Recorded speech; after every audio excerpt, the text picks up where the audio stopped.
सत्यों जय गुरुदेवाय नमः। सत्यों जय गुरुदेवाय नमः। सत्यों जय गुरुदेवाय नमः।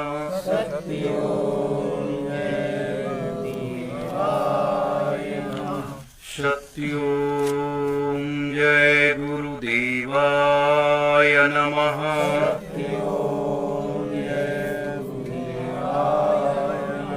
सत्यों जय गुरुदेवाय नमः।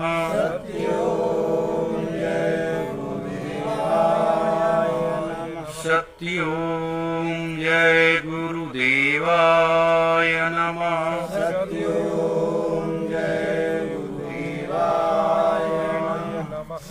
सर्वस्त्र विद्यमान परम पूज्य स्वामी जी महाराज, परम पूज्य महान संत सम्राट जी महाराज के श्री चरणों में कोटि कोटि प्रणाम।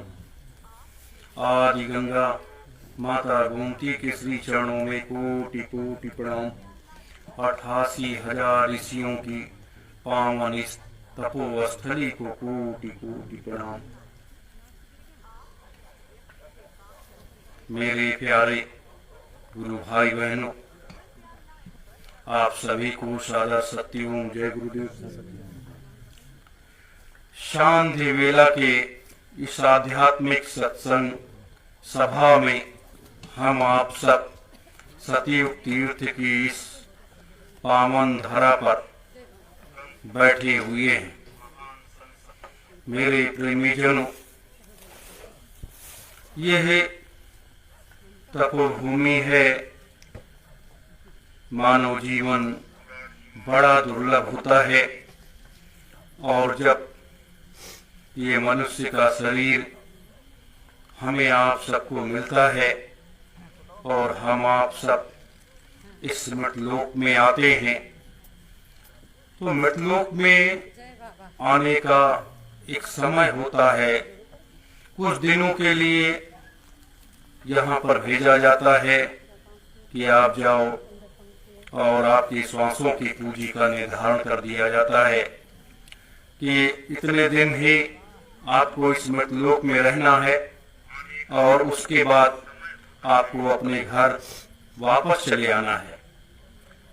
लेकिन इस काल माया के देश में तमाम विसंगतियां, तमाम परेशानी, तमाम दुख तकलीफ आज मुंह खड़ी हुई है। एक ऐसा भयावह दृश्य भारतवर्ष में नहीं विदेशों में भी फैला हुआ है और यह दृश्य सबके अहम को, सबके घमंड को चूर चूर करता चला जा रहा है। कहा गया है कि जिस देश का राजा अगर संत महात्माओं की बात को न माने, उनके आदेश निर्देश पर न चले, तो उसका राजपाट सब चौपट हो जाता है और प्रजा अगर उस राजा के खिलाफ कोई काम न करे, उसको सत्ता से उतारने का प्रयास भी न करे, तो उस राजा के किए गए पाप का भी वो सहभागी बनता है। मेरे प्रेमी जनों, ये भारतवर्ष है, ये ऋषि मुनियों का देश है, ये संत महात्माओं का देश है, ये राम कृष्ण सूर कबीर तुलसी मीरा बुद्ध का ये देश है, ये हजारों संत महात्माओं का ये भारतवर्ष देश है।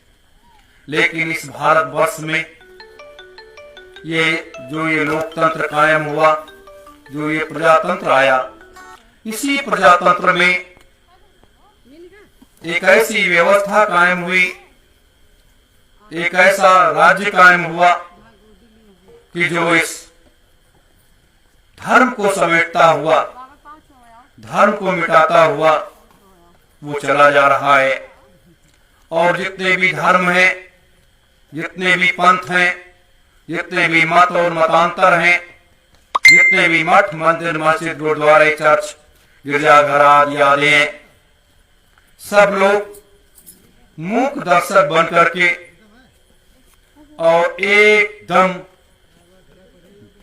इन देश के राजनेताओं का अधीनस्थ स्वीकार कर लिया। उनके द्वारा किए जा रहे तमाम गलत कामों को विरोध करना बंद कर दिया। यह एक सबसे बड़ा विषय रहा है। आज जो ये परिणाम भारतवर्ष की जनता या दुनिया की जनता, दुनिया के लोग इसे भोग रहे हैं, ये दुनिया के राजाओं के द्वारा किए गए उस पाप का प्रायश्चित है जो आम जनमानस भी इसको भोग रहा है। ये भारतवर्ष, ये संत महात्माओं का देश होने के बाद भी हमारे देश में बड़े बड़े बूचड़खाने चलते हैं, बड़े बड़े शराब की फैक्ट्रियां चलती हैं और तमाम ऐसे गंदे काम, ऐसे गलत काम हमारे देश के राजनेताओं के द्वारा बराबर किया जाता है, जिसका खुलासा अगर किया जाए तो भारतवर्ष के लोगों के समझ में आए कि ये है क्या। लेकिन दो का ही उदाहरण हम दे रहे हैं। परम पूज्य स्वामी जी महाराज ने भी कई बार कहा, परम पूज्य महान संत सम्राट जी महाराज ने, परम पूज्य बाबा भंडारी जी महाराज ने भी कई बार कहा इस बात को कि अगर हम आप बूचड़खाने चलवाने वाले, शराब का व्यापार करने वाले, मांस का व्यापार करने वाले लोगों को हम आप अगर वोट देते हैं तो ये समझ लीजिए कि आपने 100 जीवों की हत्या कर दिया, 100 गांवों को मार दिया। इतना बड़ा पाप आपको लग गया। तो ये पाप और ये पुण्य का जो दौर शुरू हुआ, तो जैसे जैसे पाप इकट्ठा होता गया, पुण्य क्षीण होता चला गया, और जब पुण्य क्षीण होता चला गया तो एक नई नई महामारियां, बीमारियां अपने कदम को आगे बढ़ा ली। इसका सबसे बड़ा कारण क्या है?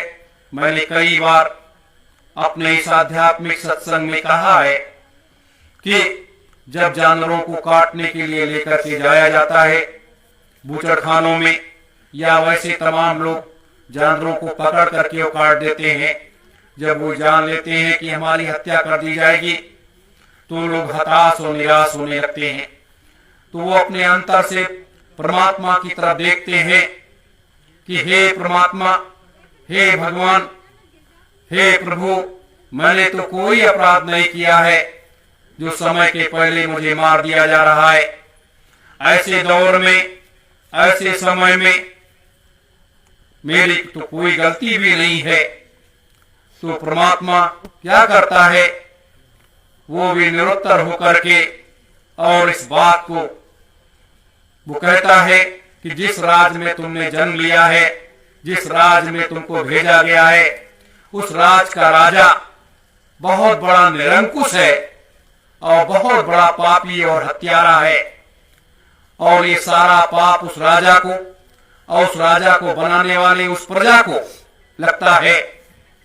ये बात जब परमात्मा कहता है, परमात्मा इतनी दया करता है कि उस जीवात्मा को किसी प्रकार की कोई तकलीफ नहीं होती है और उसके सारे कष्टों को वो अपने ऊपर ले लेता है। ये परमात्मा करता है। मेरे प्रेमी जनों, वो पाप की गठरी इकट्ठा होती चली गई, वो सारी पाप की गठरी इकट्ठा होते होते होते होते आज इस स्थिति पर आकर के खड़ी हो गई कि उसी से नई नई बीमारियां, नई नई परेशानियां, नई नई मुसीबतें आज मोबाइल खड़ी हो गई। ये क्या है? ये क्या है?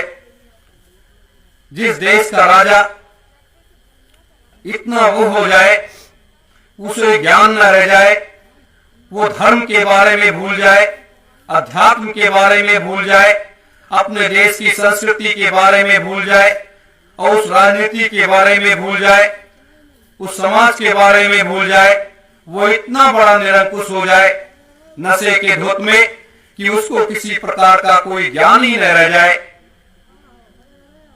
तो क्या होता है? ये परमात्मा की एक बहुत बड़ी लीला है। ये परमात्मा की बहुत बड़ी लीला है कि आज राजा और प्रजा दोनों सजा पा रहे हैं। प्रजा तो मर करके वो सजा की भागीदारी वो भोग रही है। चाहे जिस भी परिवार में कोई भी खत्म हो जाए, कोई भी संसार छोड़ करके चला जाए, उस परिवार के ऊपर क्या बीतती है ये हर व्यक्ति उस दर्द को समझ सकता है। लेकिन हे मेरे प्रेमीजनों, इस दर्द को अगर समझने में इतना समय लगता है तो आप और जिस देश का राजा उस दर्द को ही न समझ पाए, अपने भारतवर्ष का राजा एकदम से ऐसा बन चुका है कि जिसकी कोई कल्पना ही नहीं की जा सकती। मेरे प्रेमीजनों, इसलिए हमारे संत महात्माओं ने समय के पहले आगाह किया, लोगों को सचेत किया, सतर्क किया, सावधान किया कि आप लोग मेरी बात को मान लो, नहीं तो आगे ऐसी ऐसी मुसीबतें आएंगी, ऐसी ऐसी परेशानियां आएंगी, इतनी ऐसी दुख तकलीफें आएंगी कि डॉक्टर के पास दवा नहीं होगी, डॉक्टर खुद सुरक्षित नहीं होगा तो आपको वो सुरक्षित क्या करेगा। और लाखों करोड़ों का वारा न्यारा हो जाएगा, 10-10, 12-12 कोस पर दीपक जलेगा, वो स्थिति आ जाएगी। लेकिन अभी वक्त है, मुझे तो याद है कि अपने परम पूज्य स्वामी जी महाराज ने जो ये आज के 20 साल 25 साल पहले ये सारी चीजें हो जानी थी, लेकिन उन्होंने उस प्रभु से, उस परमात्मा से समय लेते रहे कि अभी मुझे 1 साल दे दो, 2 साल मुझे समझाने का और मौका दे दो, 2 साल और मौका दे दो, जिससे ये कुछ नहीं जानते हैं, इनको मुझे समझा लेने दो। मेरे प्रेमीजनों, इस तरीके से हमारे गुरुदेव ने हर संभव प्रयास किया। संत सम्राट जी ने पूरी ताकत लगा दी, इतनी कठोर साधना किया, इतना कठोर तप किया, जिससे कि इस मानव समाज को ज्यादा से ज्यादा बचाया जा सके। और ये मानव समाज इतना निष्ठुर हो गया था, इन राजनेताओं के चक्कर में वो इतना पागल हो गया था, उनके मस्त में वो जैसे एक शराबी शराब पी करके मस्त हो जाता है और वो सारी मर्यादा को भूल जाता है। उसी तरीके से हमारे देश की प्रजा, हमारे देश की जनता, हमारे देश के लोग इस तरीके से निष्ठुर बन गए थे और एक शराबी के तरीके से देश के राजनेताओं में मदमस्त हो गए थे। और आज वही मदमस्ती का वो दौर आज आकर के एक ऐसे चौराहे पर खड़ा कर दिया। और वही राजनेताओं ने जब देखा कि जब हम ही सुरक्षित नहीं है तो प्रजा को कैसे सुरक्षित करेंगे, तरह तरह के वो लोग अपने अपने उपाय, अपने अपने रिसर्च, क्या क्या अपनी सारी चीजें करने पर जुट गए। ये कौन सा विधान है कि अगर कोई मुसीबत आ जाए तो पूरे देश को बंद कर दो, सारी चीजें बंद कर दो, कहीं आने जाने की जरूरत नहीं है। ये कैसा विधान है? जो चीज बंद करनी चाहिए हमारे देश के प्रधानमंत्री जी को या देश के राजनेताओं को पूरी ताकत लगा देनी चाहिए, वो चीज बंद करने को तैयार नहीं है। मैं तो दावे के साथ कहता हूं कि अगर ये 4G की स्पीड आप कम कर दीजिए, आधा कर दीजिए, 5G का ट्रायल एकदम से बंद कर दीजिए, 2 घंटे के अंदर हिंदुस्तान में कोई भी मरीज नहीं रहेगा, एक भी व्यक्ति नहीं मरेगा, 2 घंटे के बाद कोई भी व्यक्ति नहीं मरेगा। लेकिन हमारे प्रधानमंत्री जी उसको करने में सक्षम नहीं है। वो किस तरीके से है, जैसे धृतराष्ट्र को कुर्सी पर बैठा दिया जाता था, उनको दिखाई तो देता नहीं था, तीसरा नेत्र उनका खुला तो था नहीं, सिर्फ सुनाई देता था। और उनका महामंत्री विदुर जो है उनको बताते रहते थे कि अब ये है, अब ये है, अब ये है, ये ऐसी स्थिति है। उसी तरीके से हमारे देश के प्रधानमंत्री के ये दोनों पैर, ये दोनों हाथ ऐसे बांध दिया गया है और उनको कुर्सी पर बैठा दिया गया है। और उनसे कहा जाता है कि आप इतना ही बोलो, तो जितना कहा जाता है उतना वो बोल देते हैं। ये कैसे बांधा गया? एक तरफ अंतर्राष्ट्रीय कानून के तहत WHO उनको बांध रखा है, एक तरफ विश्व व्यापार संगठन अलग बांध रखा है, एक तरफ बिल्डर्स वर्ग उनको अलग बांध रखा है, एक तरफ भारत के बड़े बड़े उद्योगपति कुछ ऐसे लोग हैं वो उनको अलग बांध रखे हैं, एक तरफ भारत की एक राजनीतिक षड्यंत्र की जो व्यवस्था है वो अलग इनको बांध रखा है। तो इस तरीके से बांध करके इनसे जो कहा जा रहा है वो ये करने पर मजबूर है। आज ये हमें इसलिए बताना पड़ रहा है कि इस मानव समाज को बचाने के लिए लोगों ने कितने बड़े तप किए। ये वही भूमि है जहां पर मनु और शत्रुपा ने बैठ करके कठोर साधना किया, कठोर तप किया, और तप करने के बाद फिर वो इस मृतलोक के सारे विधान को, सारी व्यवस्था को तैयार किया और एक मानव समाज को एक रास्ता देने का विधान तैयार किया। दूसरा रास्ता ये वही भूमि है जहां पर निरंजन भगवान ने 3.5 लाख वर्ष बैठ करके कठोर तप किया। किसके लिए? इस व्यवस्था के लिए तो किया, लेकिन उनका एक संकल्प था कि जब तक हम अपने परम पुरुष, अपने पिता का दर्शन नहीं कर लेंगे तब तक हम कोई काम नहीं करेंगे। एक छोटे से संकल्प को पूरा करने के लिए कितने बड़े बड़े लोगों ने तप किए, क्या क्या किया। और एक इस मृतलोक की व्यवस्था को सुदृढ़ और मजबूत बनाने के लिए 88,000 ऋषियों ने 72 वर्षों तक कठोर साधना किया और भगवान शिव को अपना गुरु माना। भगवान शिव ने उनको नाम दान दिया, सारा रास्ता दिखाया, सब कुछ किया। किसके लिए? ये व्यवस्था थी। ये वर्तमान की जो व्यवस्था है, इस व्यवस्था से टकराने के लिए ये सारी व्यवस्थाएं बनाई गई। आज पूरे हिंदुस्तान की बात अगर की जाए तो भी समझ में आता है, या पूरी दुनिया की बात की जाए,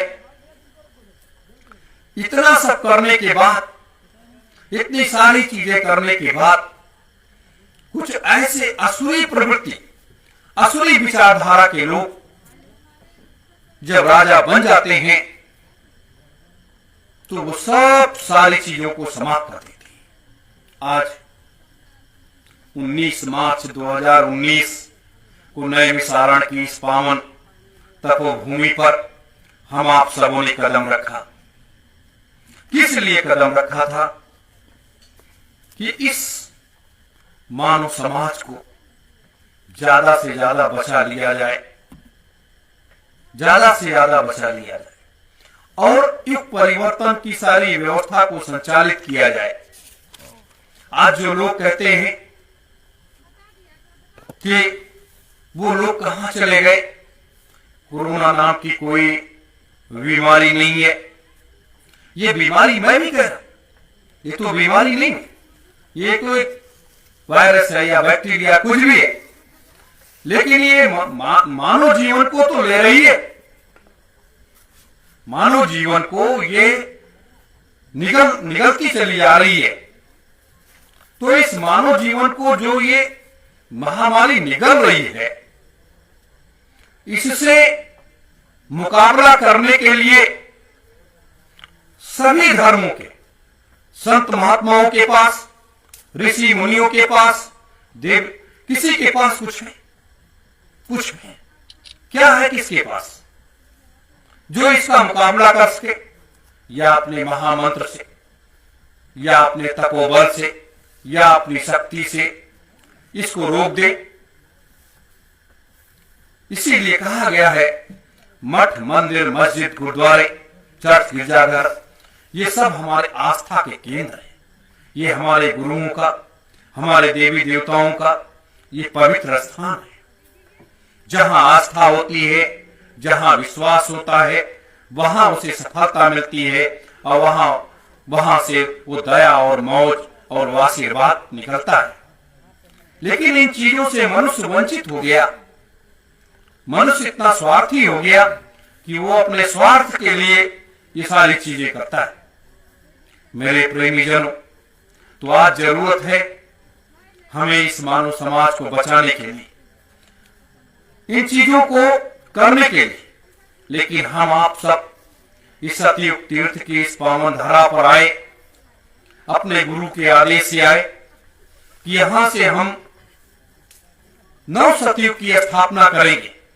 नव सतयुग की स्थापना करने के लिए जब आए तो एक ऐसा महायज्ञ होगा जो भूते न भविष्यते, जो न किसी युग में हुआ है न आगे होगा। ये 88,000 ऋषियों को दिया गया वो वचन है, जिस वचन को पूरा करने के लिए सतपुरुष को स्वयं सतलोक से यहां मृतलोक में अवतरण लेना पड़ा, आना पड़ा। ये सारी व्यवस्थाएं, इसके कर्ता धर्ता हम आप जैसे लोग हैं। अभी लोगों के समझ में नहीं आ रहा है, अभी लोगों के समझ में नहीं आ रहा है।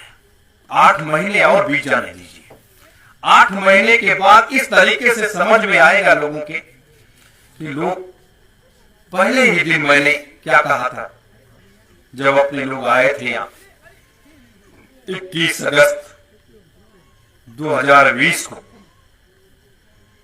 ये कहा था कि एक समय ऐसा आएगा देश और दुनिया के लोग भाग करके आएंगे, इस धर्म ध्वजा के नीचे लोग मस्तक झुका देंगे। वो समय आ रहा है, संसार में बचने और बचाने का कोई रास्ता नहीं है।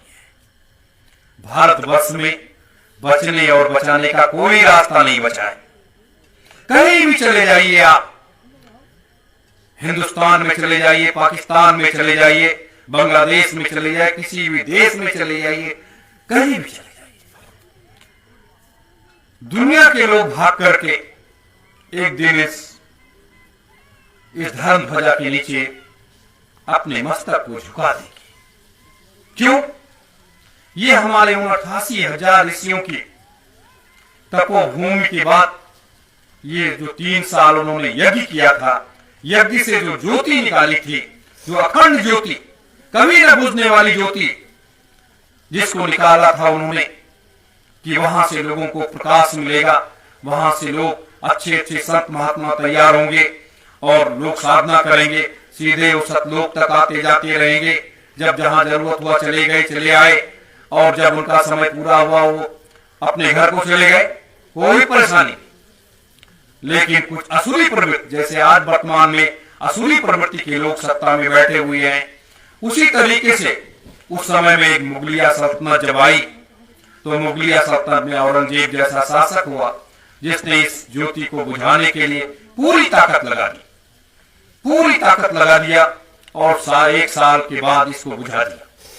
और जब वो ज्योति बुझा दी तो ज्योति को बुझाने के बाद पहली ज्योति आप लोगों ने जलाई, पहली ज्योति आप लोगों ने जलाई 21 अक्टूबर 2020 को।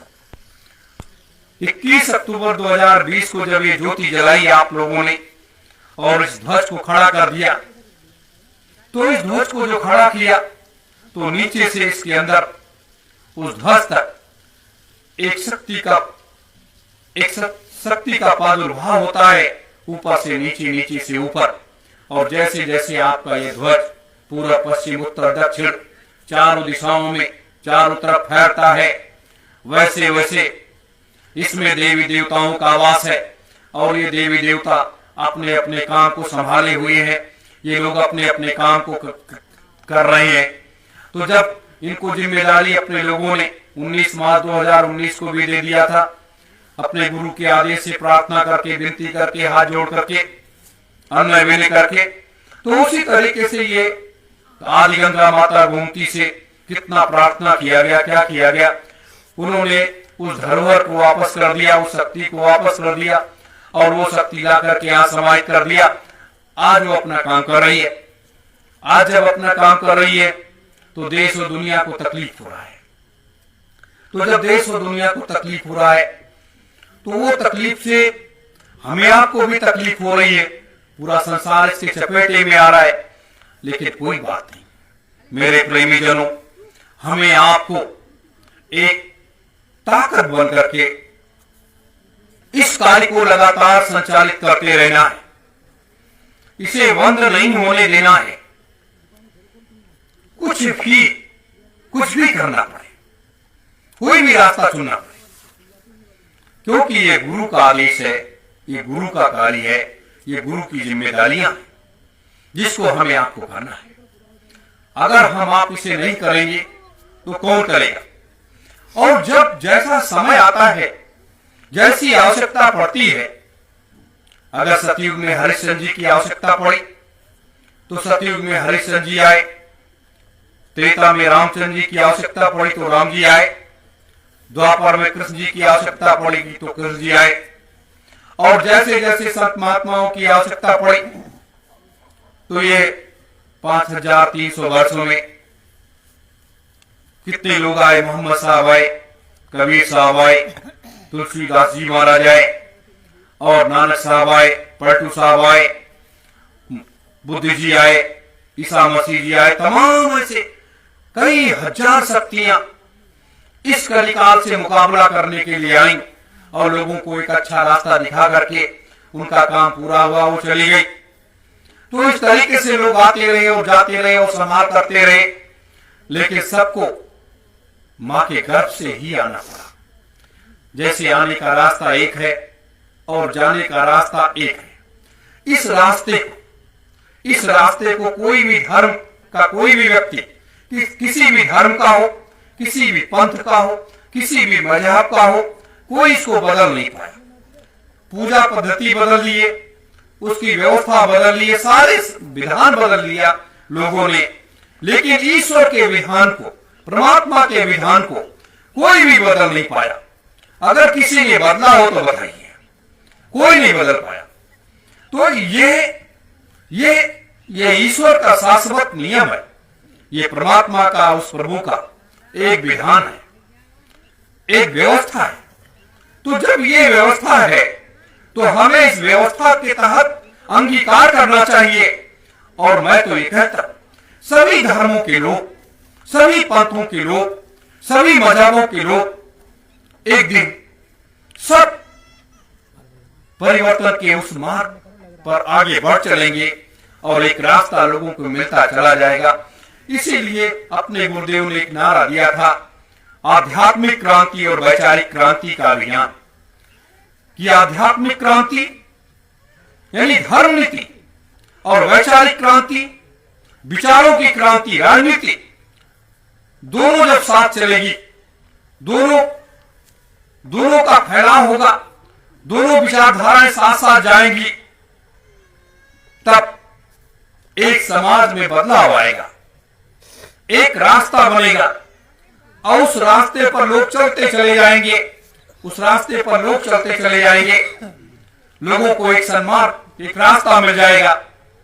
लेकिन मेरे प्रेमी जनों, वो रास्ता हर संभव प्रयास आप सबों ने अथक मेहनत किया, रात दिन एक कर दिया, सारी चीजें की, लेकिन उसमें जितनी सफलता की आवश्यकता थी उतनी सफलता मिल गई। और फिर उसके बाद आगे का मार्ग आगे तय करने का योजना बन गया।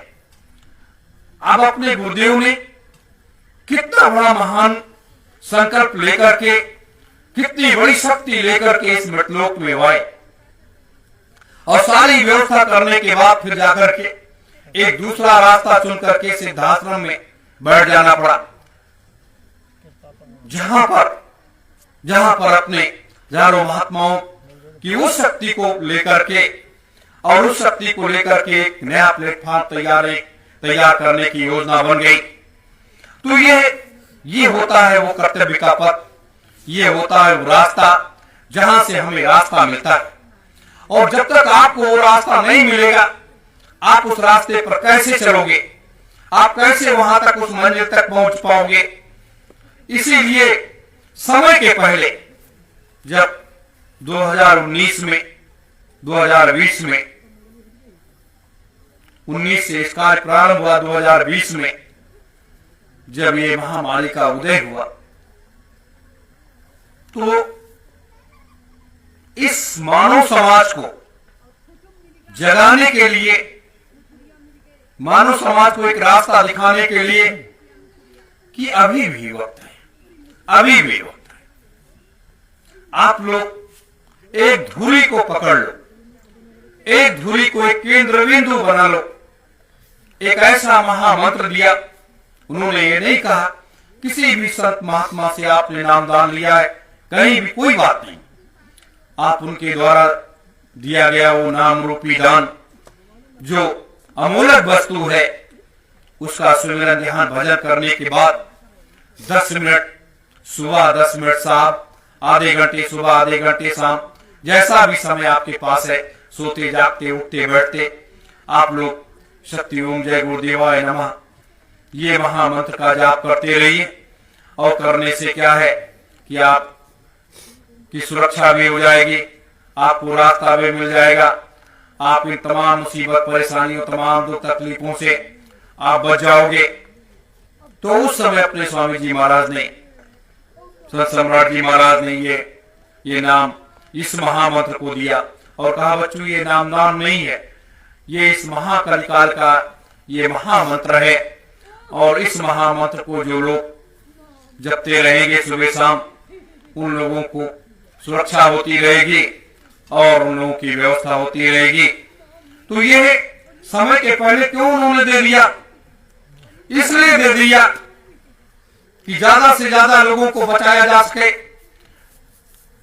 और ज्यादा से ज्यादा लोगों को, जब ज्यादा हमारी जीवात्माएं बच जाएंगी तो ये व्यवस्था को कौन संभालेगा, कौन क्या करेगा? ये भी आवश्यकता है, क्योंकि इस समय पुरजोर सारी हवाएं चल रही हैं और सारी शक्तियां पूरी ताकत लगा करके अपने काम को कर रही हैं। सारी शक्तियां अपने पूरी ताकत लगा करके सारे काम को कर रही हैं। अब उनको रोका भी नहीं जा सकता है। उनको आदेश मिल गया, जैसे हम लोगों को आदेश मिला कि जाओ युग परिवर्तन सतयुग स्थापना महायज्ञ की तैयारी कर।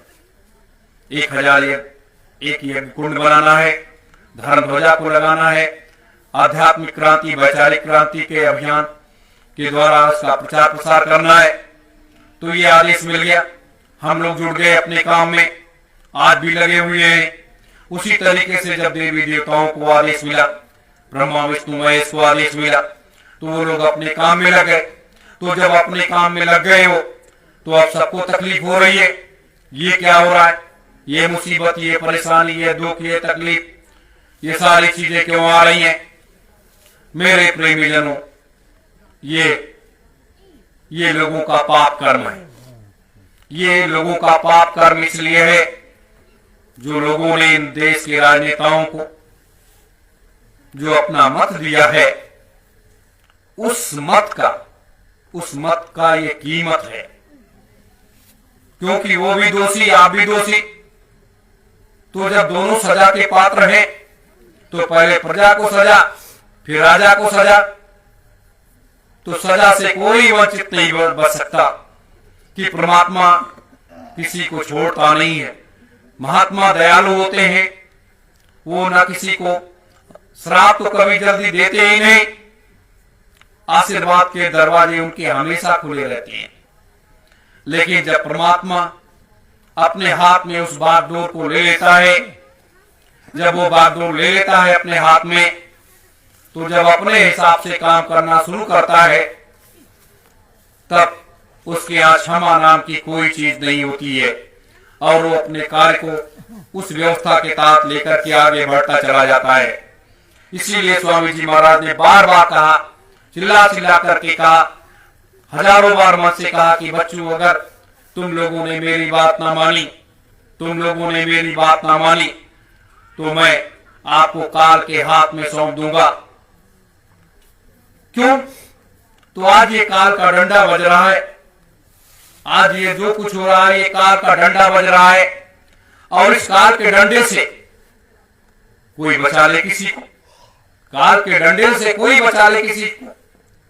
अगर कोई बचा सकता है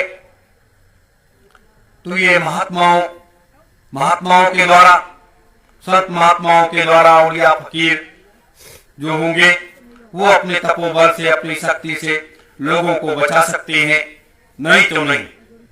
मेरे प्रेमीजनों, इसलिए मैं अपने सभी देशवासियों से, सभी धर्म प्रेमी गुरु भाई बहनों से, बच्चे बच्चियों से ये जरूर कहता हूं कि सब लोग अपने अपने हिसाब से जिससे भी नामदान लिया है, जहां भी जैसे भी हो, उस हिसाब से आप लोग सिमरन ध्यान भजन पूजा पाठ करते रहो, लेकिन एक नाम जपते रहो, सत्य ओम जय गुरुदेवाय नमः। सोते जागते उठते बैठते ये आपका एक सुरक्षा कवच है, आपको एक रास्ता दिखाने वाला मार्ग है, आपके परिवार की सुरक्षा का एक अस्त्र है। इस अस्त्र को अगर स्वीकार कर लोगे तो आपका बड़े से बड़ा काम हो जाएगा और आप सुरक्षित बच भी जाओगे। तो ये हमें आपको करना पड़ेगा, हमें आप सबको करना पड़ेगा, पूरे देश को, पूरे समाज को, पूरी दुनिया के लोगों को करना पड़ेगा। अगर ऐसा लोगों ने न किया तो 2024 तक का नजारा, 2024 तक का एक ऐसा नजारा पूरी दुनिया के सामने आकर के खड़ा हो जाएगा कि मनुष्य मनुष्य नहीं दिखाई देगा, पशु पशु नहीं दिखाई देगा, जीव जंतु नहीं दिखाई देंगे। क्या स्थिति गुजरेगी, उस दृश्य को लोग नहीं देखते। अगर आप ध्यान में बैठो और ध्यान में बैठने के बाद जब आप अपने श्वास को ऊपर खींचो और खींचने के बाद अपने सीने के पास उसे रोक लो और रोक लेने के बाद फिर धीरे से आप तीसरे नेत्र की तरफ आगे बढ़ो। फिर आप उस दृश्य को यह देखोगे तो बड़ा भयावह दृश्य दिखाई देगा, एक ऐसा दृश्य कि देखने में अगर आप देख ले जाओ पागल हो जाओ। वो स्थिति पूरी दुनिया में घटने जा रही है, जो अपने आज भी अपने गुरुदेव नहीं चाहते कि ऐसा नजारा, ऐसा दृश्य इस देश और दुनिया में आए। लेकिन देश और दुनिया के जितने भी शासक हैं वो अहमी हैं, वो घमंडी हैं और वो दुष्ट आत्माएं हैं कि महात्माओं का सानिध्य उनको अच्छा नहीं लगता, महात्माओं के विचार उनके अच्छे नहीं लगते, महात्माओं से वो मार्ग लेना नहीं चाहते, महात्माओं के शरण में वो जाना नहीं चाहते।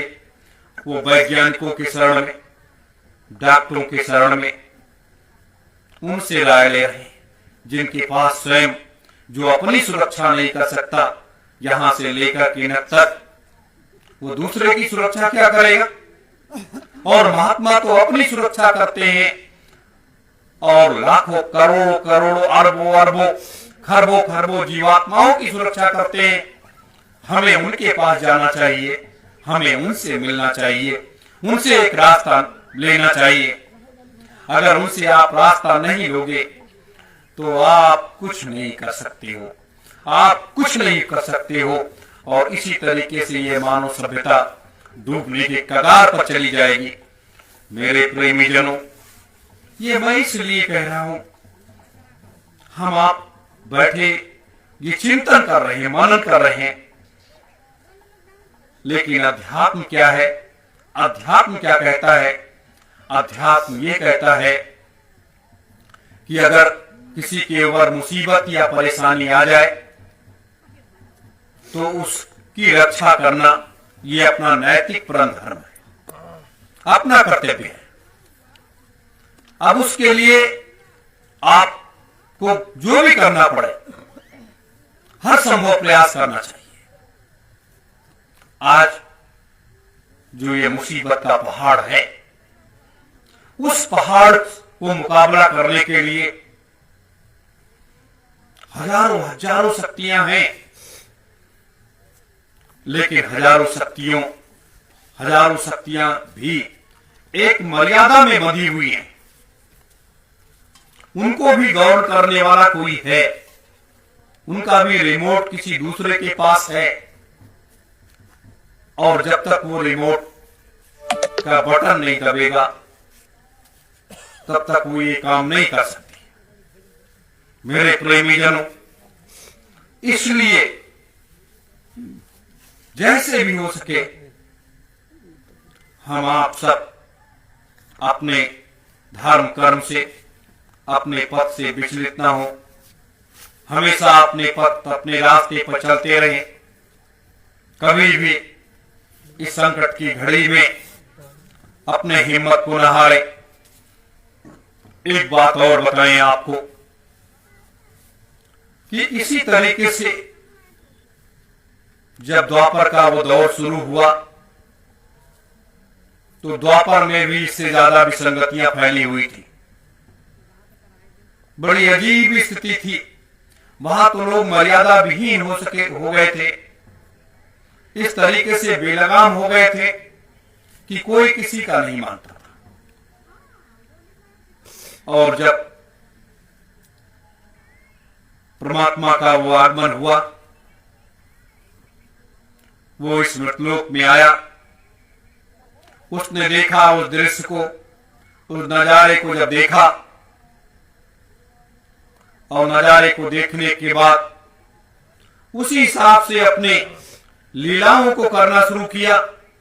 और जब अपनी लीलाओं को करना शुरू किया कि जिससे लोग दिव्य भ्रमित हो जाएं,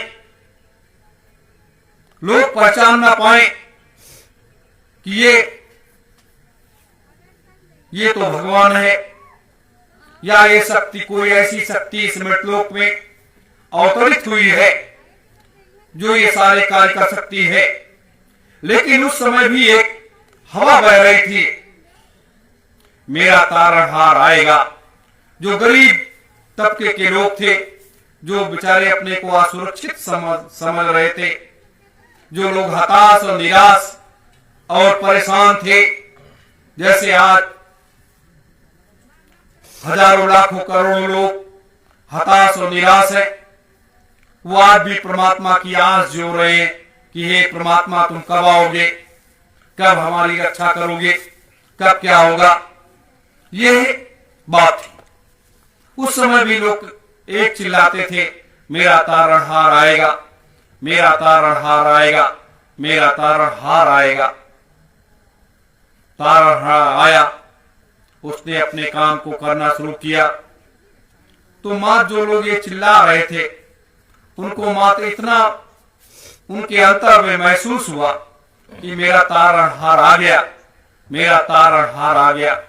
लेकिन मेरा तारणहार आ गया तो कौन मेरा तारणहार है, कौन मुझे बचाएगा, कौन मेरी रक्षा करेगा, ये ज्ञान उनको नहीं हो पाया। और ना कोई ज्ञान इसका कराया, ना कोई किसी से कोई इसका ज्ञान भी कराया कि कृष्ण के उस वाह्य रूप को देख करके लोग उस विश्वास में नहीं जा पा रहे थे। मेरे प्रेमीजनों, इसीलिए कहा जाता है कि महात्माओं के पास जाने से कई फायदे होते हैं, और जब तक गुरु का आशीर्वाद न मिल जाए तब तक आप किसी भी विजय पथ पर अगर जा रहे हैं तो मुश्किल है कामयाबी मिलना। कृष्ण ने भी, उनके भी दो ऐसे गुरु थे, एक संदीपन ऋषि जी और एक दुर्वासा जी। उनका आशीर्वाद मिल चुका था कृष्ण को कि जाओ अपने कार्य में आप सफल हो। वो अपने काम की तरफ लग गए। कितना बड़ा खेल तैयार करना पड़ा, कितनी बड़ी योजना को तैयार करना पड़ा, और कितने कितने रास्ते से गुजरना पड़ा, और क्या क्या स्थितियां विसंगतियां होती रही, और उन रास्ते से गुजर करके तब जाकर के इतने बड़े महाभारत को उन्होंने कराया। और कराने के बाद, सारी व्यवस्था करने के बाद जब उनका जाने का समय आया तो जो उनका परिवार था वो परिवार भी छिन्न भिन्न हो गया, कराया उस परिवार को भी। और उसके बाद ये बदले का संसार है, ये बदले का संसार है। बाली के रूप में बहेलिया का जन्म हो चुका था, और एक दिन ऐसा दौर आया कि उसके बाण से उनका शरीर नदी में चला गया। उन्होंने बदला पूरा किया, उसने बदला लिया और वो भी चले। तो ये ऐसा खेल होता है और इस खेल को देख करके दिव्य भ्रमित तो लोग होते हैं, लेकिन उनके समझ में नहीं आता है। आज का जो खेल है, आज का जो राज रहस्य है, वो भी एक ऐसा खेल है, एक ऐसा राज रहस्य है जिसको तमाम लोगों के समझ में नहीं आता है। और जब सारा कार्य हो जाएगा, जो लोग रहेंगे तब उनकी समझ में आएगा कि मैं तो कुछ नहीं जानता था, मैं तो कुछ नहीं जानता था, नहीं तो हम ऐसा करते, नहीं तो हम ऐसा करते, नहीं तो हम ऐसा करते। मेरे प्रेमी जनों, तो इस तरह से ये खेल है। हम आप कहते हैं कि ये एक योजना पर काम करते हैं, एक व्यवस्था ये है, लेकिन महात्मा इसे खेल कहते हैं। ये इसे महात्मा इस खेल को खेलते हैं। परमात्मा इस खेल को खेलता है और महात्मा तो खिलवाता है और लोग उसको खेलते हैं। तो आज जैसे हम आप जैसे लोग हैं, इस खेल को खेल रहे हैं, इस खेल को खेल रहे हैं। और आज जो इस संसार में घटित हो रहा है, आज के 40 साल पहले से लोग जानते थे। अपने गुरुदेव ने ये पहले से आगाह कर दिया था इन सारी चीजों का, इन सारी व्यवस्था का, इन सारे मार्ग का, लेकिन लोग सचेत और सतर्क और सावधान नहीं हो पाए। अब उसमें लोगों को जाना पड़ रहा है। वो जीवात्माएं अपने घर को जा रही हैं तो तकलीफ हो रहा है, लेकिन नहीं मेरे प्रेमी जनों, अपने लोगों का भी प्रयास होना चाहिए कि आपके अंदर भी वो शक्ति, वो अलौकिक शक्ति आप सबों के अंदर भी छुपी हुई है, जो आप अपनी शक्ति को पहचान नहीं पा रहे हो। जब आप अपनी शक्ति को पहचान नहीं पा रहे हो, इसलिए आप भजन करो, कठोर तप करो, साधना करो, सिमरन ध्यान भजन करो, और उसके बाद उसके द्वारा तमाम लोगों को आप भी बचा सकते हो। इसीलिए दैवी शक्ति, देवियां पुरुषों में यही एक बड़ा वो है। आज जरूरत इन चीजों की है। जब आप यहां पर आए तो एक व्यवस्था लागू हुई कि हम 12 घंटे ये जाप क्यों करते हैं। मैंने प्रयास किया था कि सभी जिलों में सत्योम जय गुरुदेवाय नमः इस महामंत्र का जाप होता रहेगा। तो ये एक योजना थी, ये एक व्यवस्था थी। कोई भी कार्य जब होता है तो बहुत सी चीजें ऐसी होती हैं कि उसको छुपा ली जाती हैं और थोड़ी सी बात बता दी जाती है कि आप ये कार्य जा करके करो, ये कार्य आपकी जिम्मेदारी है, जा करके करो। लेकिन अपने ही संगत के, अपने ही लोगों ने, अपने ही जिलाध्यक्षों ने ध्यान नहीं दिया। नहीं तो तमाम गांवों में अगर हम जाकर के एक जगह बैठ जाते और 5 घंटे, 4 घंटे, 3 घंटे जो भी था आप लोग जाप करते, उसका एक प्रभाव पड़ता। आज इस जगह का प्रभाव और इस क्षेत्र का प्रभाव, ये जो 3 किलोमीटर की परिधि है, इस 3 किलोमीटर की परिधि में इस महामंत्र का एक प्रभाव है। इस महामंत्र का एक प्रभाव है जो 12 घंटे लोग जप करते हैं। आप सब लोग बैठ करके 1-1 घंटे, आधे घंटे करते हो, इसका एक प्रभाव पड़ता है। मेरे प्रेमी जनों, यही एक, इसको आप चाहे संजीवनी बूटी कह लो, चाहे इसे अमृत कह लो, चाहे इसे महामंत्र कह लो,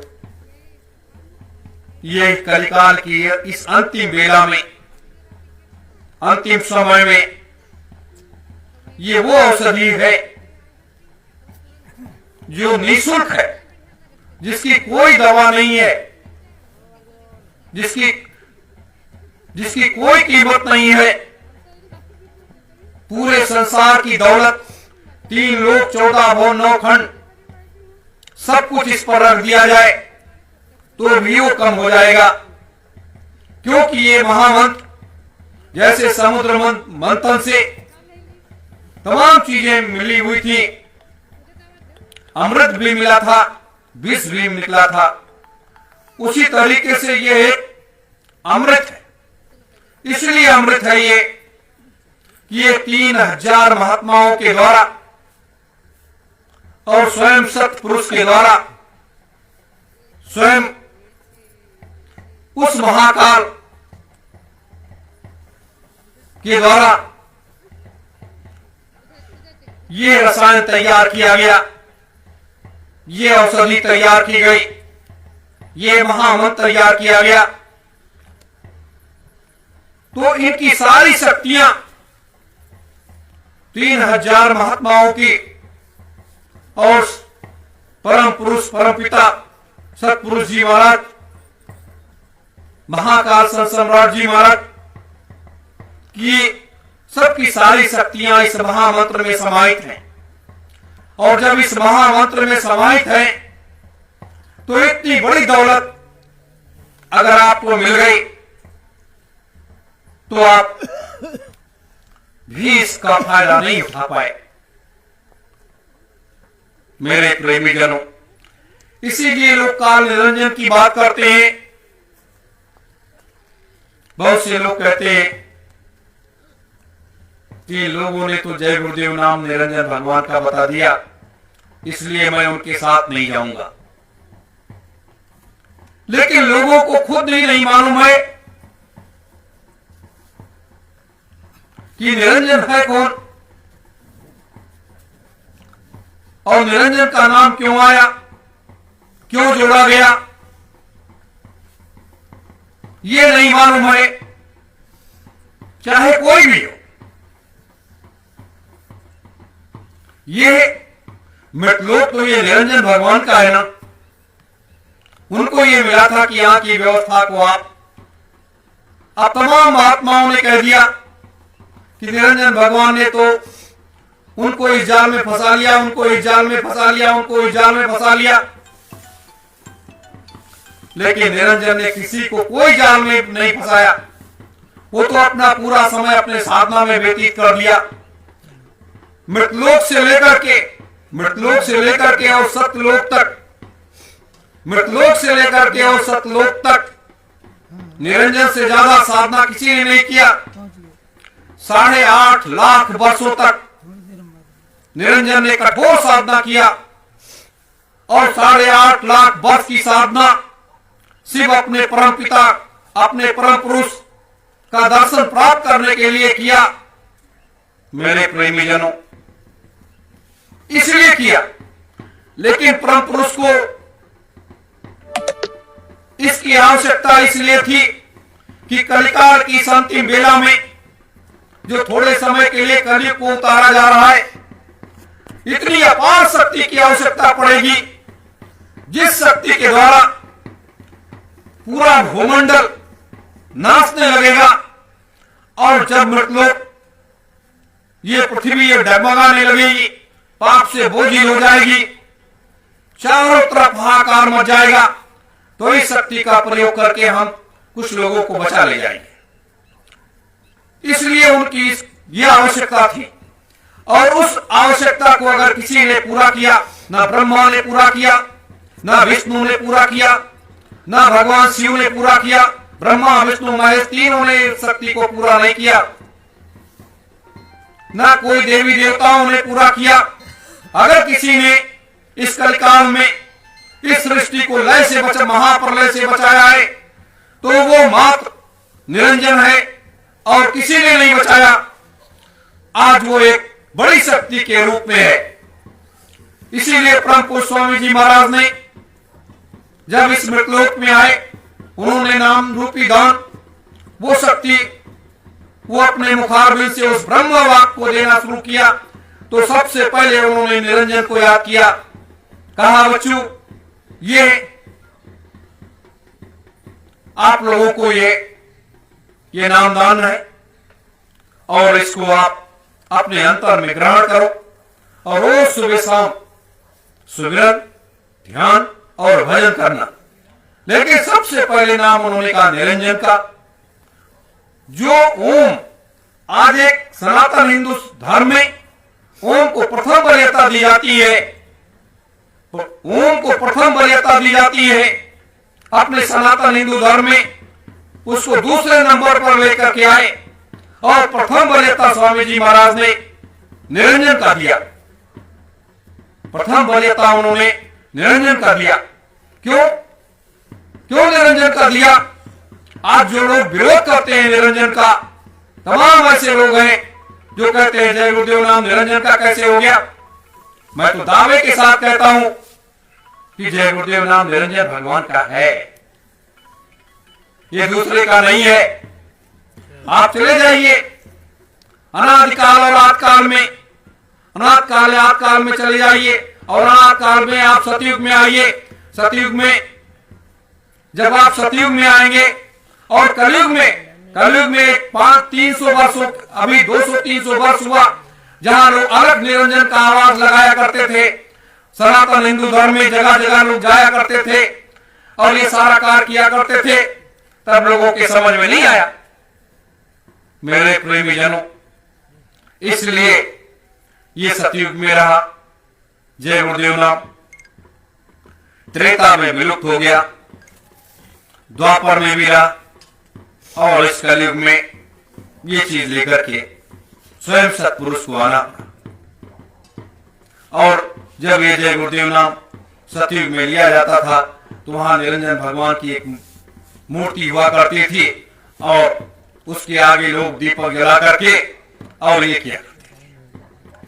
तो इसीलिए ऐसे जिनके पास ज्ञान नहीं है, जिनके पास भक्ति नहीं है, जिनके पास शक्ति नहीं है, जो रटंत विद्या की तरफ बढ़े हुए हैं, धर्म शास्त्रों को पढ़ करके जो लोग ज्ञान का प्रकाश बांटते हैं, मैं धर्म शास्त्रों को नहीं पढ़ता, मैं अंतर के शास्त्रों को पढ़ता हूं, अंतर में अपने को देखता हूं और अंतर में अपने गुरु को स्थापित कर लेता हूं और उस पाठ को पढ़ता हूं।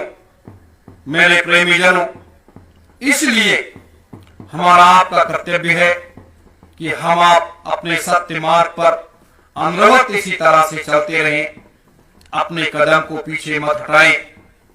ये तो एक बहुत बड़ा विषय है, ये तो थोड़ी सी चर्चा हमने इसलिए कर दी कि आज के इस मुसीबत की इस घड़ी में जहां पूरा देश, पूरी दुनिया हताश और निराश है और परेशान है, हम लोग भी परेशान हैं, ऐसी बात नहीं है।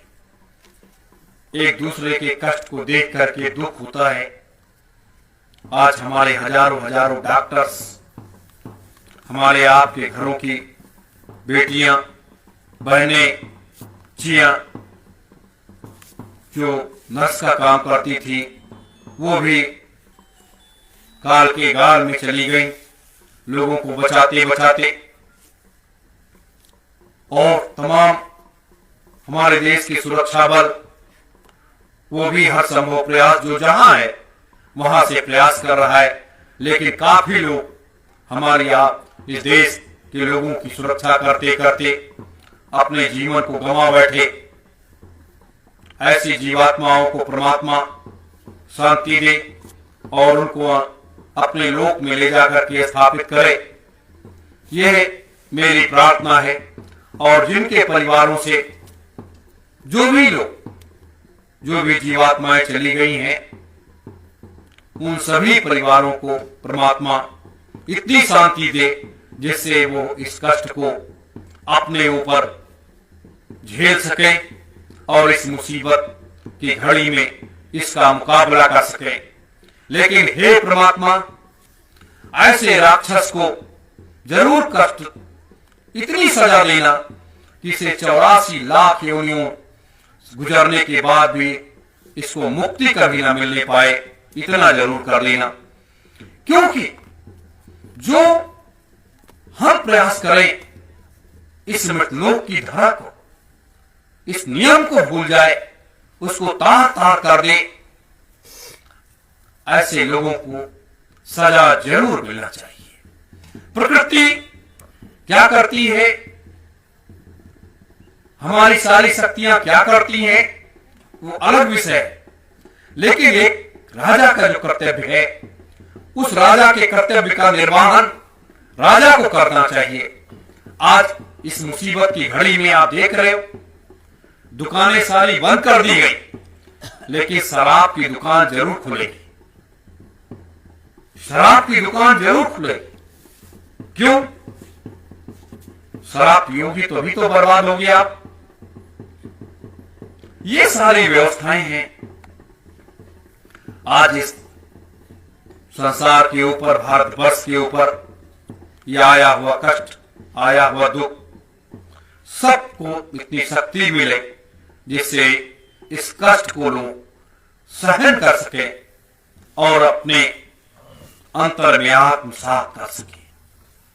लेकिन ये हम आप बैठे हैं, ये हमारा आप सबका कर्तव्य है। बहुत बड़ी जिम्मेदारियां, मैंने बताया नहीं, 8 महीने के बाद इतनी बड़ी जिम्मेदारी आप लोगों के कंधों पर आ रही है। इतनी बड़ी जिम्मेदारी आ रही है जिसकी आपने कभी कल्पना भी न किया होगा। वो जिम्मेदारी आ रही है। हमें आपको आंधी और तूफान के तरीके से, आंधी और तूफान के तरीके से निकलना होगा और इस समाज में बहती हुई हवा को मोड़ देना होगा, एक दिशा देना होगा, एक रास्ता देना होगा। क्योंकि और उस रास्ते में, उस रास्ते के बीच में इन महापुरुषों का आगमन इस पावन धरा को पवित्र कर देगा। और जब इस पावन धरा को पवित्र कर देगा, वो एक अलग, अलौकिक और अद्भुत क्षण होगा जो पूरी दुनिया को हिलाएगा, डगमगाएगा और पूरी दुनिया दौड़ती चली आएगी। वो समय आ रहा है। हमें किसी को वो रास्ता नहीं दिखाना। हम आप यहां पर संत महात्मा नहीं बनने आए। हम आप मानव कल्याण के लिए, युग परिवर्तन के लिए, सतयुग स्थापना के लिए, एक व्यवस्था का संचालन करने के लिए आए। अपने गुरु का आदेश, उनका आशीर्वाद लेकर के आए। मेरे प्रेमीजनों, इस कार्य को पूर्ण सफल करने के लिए हम आप सब तन्मयता के साथ, सक्रियता के साथ लगते चले जाएं और आगे बढ़ते चले जाएं। कुछ व्यवस्थाएं ऐसी की जा रही हैं जिससे अपने लोगों का घर परिवार जरूर सुरक्षित रहे। मैं आज के 3 साल पहले से इस बात को बराबर कहता था कि एक ऐसी व्यवस्था यहां से अपने लोगों को तैयार करनी होगी कि जिससे घरों पर लोगों के मुसीबत और परेशानी ना आए, लोगों के घरों पर कष्ट ना आए। आपके दरवाजे से वो अगर मुसीबत परेशानी आ रही है तो आपके दरवाजे से वो मुसीबत परेशानी वापस चली जाए। वो व्यवस्था आज के 3 साल पहले से मैं इस बात को कहता चला आ रहा था। आज उसकी आवश्यकता है, उसकी व्यवस्था जल्दी जल्दी की जाएगी।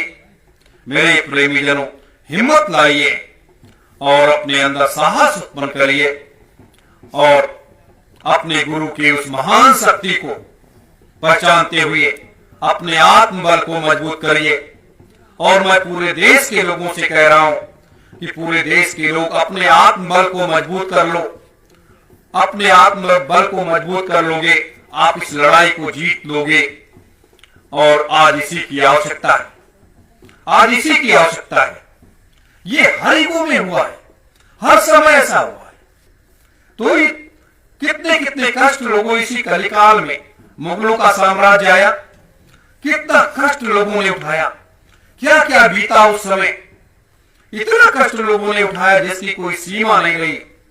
हमारे आप की बहु बेटियों को लोग उठा ले जाते थे, क्या कितनी कितनी यातनाएं देते थे, हमारे आपके घरों को लूट लेते थे।